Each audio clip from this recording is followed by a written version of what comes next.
Tragedy struck after a double lung transplant resulted in the transmission of COVID-19 that ended up killing a Michigan woman.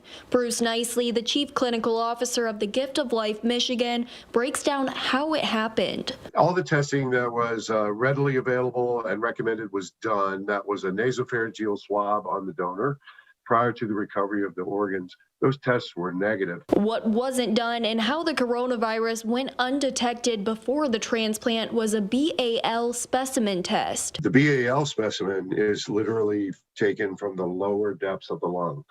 So a tube is inserted into the airway and down into the lung. After the woman began showing symptoms, this test was done and came back positive. The good news is, Nicely says current evidence shows other organs like kidney and liver transplants can still be conducted from a COVID-positive donor. He says he knows at least one case of success. The transplanting centers and physicians looked at all the information, looked at the test results, and weighed that against their recipients and decided to go ahead.